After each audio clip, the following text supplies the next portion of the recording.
Hello hi, मी संध्या कुलकर्णी. आज दुपारी कळत नव्हतं पोरांना काहीतरी नाश्त्याला करायचं होतं. काय करावं मला काही कळेना. हा वेगळा पदार्थ आहे. आता मी तुम्हाला दाखवते याला लागणारं साहित्य. याला काय साहित्य लागते. हा बारीक रवा आहे. जाड असला तरी चालतो. जाड असलं तर थोडं मिक्सरमधून आपण बारीक करून घेऊ शकतो. हा रवा आहे, ही कोथिंबीर आहे, हिरवी मिरची, हा चाट मसाला आहे, साधे तीळ आहे आपले, मीठ आहे आणि तिखट आहे.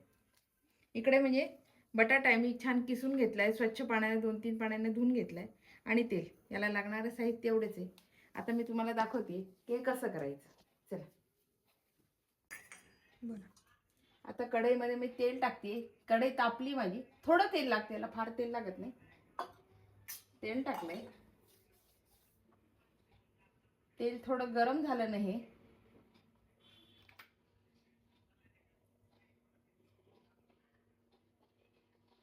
काय होते दुपारी ना, नेहमी पोरांना काय करावं मोठा प्रश्न पडतो.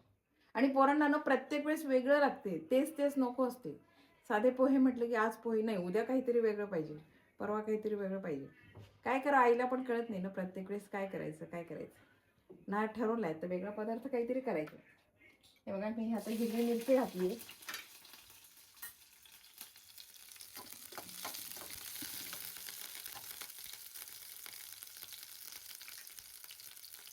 आणि आता हे तीळ घातले. तीळ जरा भरपूर घातलेत मी.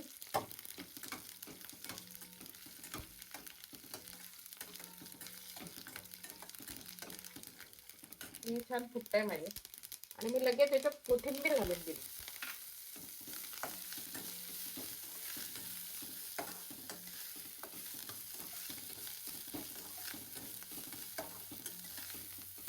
कोथिंबीर घातली. त्याच्यामध्ये मी 1 चमचा लाल तिखट घातले. आणि ना हा चाट मसाला पण 1 चमचा घालून दिलाय.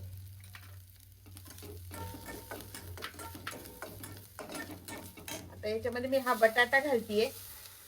किसून घेतला, स्वच्छ धुवून घेतलाय. हा बटाटा घालतीये.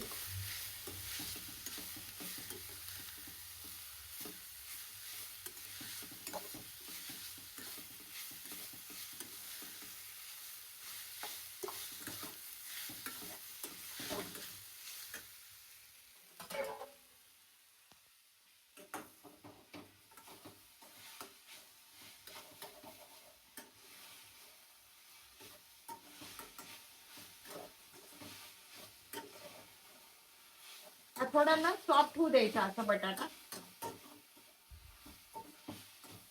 आणि हा किसलेला असल्यामुळे ना, बटाटा हा कुठलाही बटाटा पटकन शिजतो. हा किसलेला आहे ना, त्याच्यामुळे हा पटकन मऊ होईल.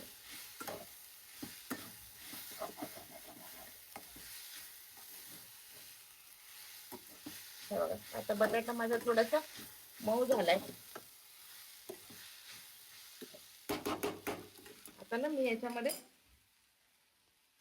हे पाणी घालणार आहे. हे बघा, पाणी मी आता 1 ग्लासभर पाणी घातलंय. पण पुढे ना माझ्या रव्याला जसं पाणी लागेल ना, असं मी घालणार आहे. की हाय बटाटा छान शिजले याच्यासाठी मी 1 ग्लास आता याला पाणी घातलेलं आहे. थोडं वाफवून घेतला आणि आता पाणी घातलंय. पण ना थोडासा शिजत आला की मग मी रवा घालणार आहे.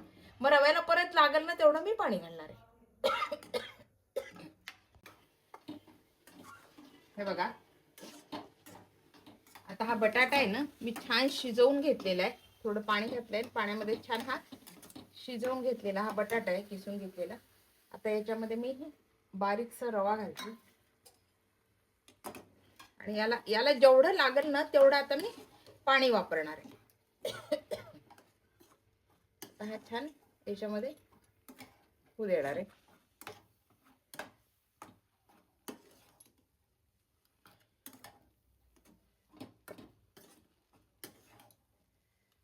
आता याला पाणी देऊन पाहिजे. पाणी भरपूर लागणार आहे याला.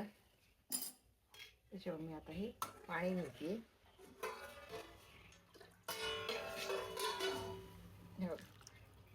छान मी याला जवळजवळ 1.5 ग्लास आता पाणी घातलंय. कारण हा शिजायला थोडस पाणी, रव्याला पाणी फार लागते ना. आपण शिरा जरी करतो ना तरी दुप्पट पाणी लागते त्याला. तर मी आता हे पाणी घातलं आणि या पाण्यामध्ये हा छान शिजू देणार आहे. हे बघा, आता याला ना मी टाकलेलं होतं 1.5 ग्लास पाणी टाकलं नव्हतं, ते सगळं आटलं याला पाणी आणि आता छान गोळा झालाय. आता हा ना गोळा मी थोडा थंड होऊ देणार आहे. आता हा छान गोळा झालाय, आता मी हा थंड होऊ देणार आहे. हे बघा, मी आता हा छान मोठा गोळा घेतलाय आणि हा लाटती आता छान असा. आपण पोळी कशी करतो असं हा छान लाटून घेणार आहे.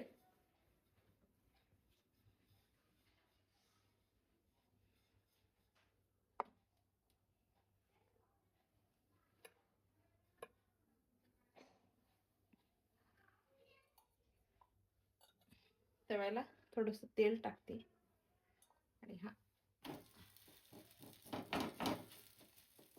बघा, आता एक साइडला हा छान होऊ देणार आहे. वरून पण थोडं तेल टाकलं आणि खालून पण थोडं तेल टाकलं.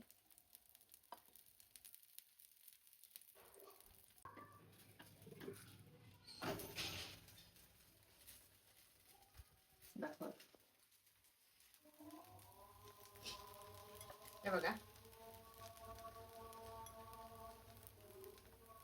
आपला हा परोठा म्हणा, तुम्ही काही पण म्हणू शकता याला. आपला आता इकडून एक साइडला झाला तर दुसऱ्या साइडनं होतो. याला थोडा व्हायला वेळ लागतो, मग हा तयार आहे. हे बघा, आता आपले हे छान परोठे तयार. परोठे म्हणा, तुम्ही काही पण याला म्हणू शकता. हे तयार आहे. याच्यासोबत तुम्ही शेजवान चटणी, टोमॅटो सॉस काही पण खाऊ शकता. आता मी तुम्हाला खाऊन दाखवते कसे झालेत. आता मुलांच्या आधी खाते बरं का मी. कारण गरम गरम आहे ना, तुम्हाला दाखवायचं खायला. पोरं नाही म्हणतात ना समोर यायला, म्हणून म्हटलं आपणच खाऊन दाखवावं. छान झाले बरं का, खूप छान झाले, चवेत छान झाले. आणि याची चव चाट मसाल्यामुळे खूप वाढली आहे. तुम्ही करून बघा, खाऊन बघा, तुम्हाला कसे वाटतात ते मला कमेंट करा. माझ्या चॅनलला सबस्क्राईब करा, लाईक करा. बाय.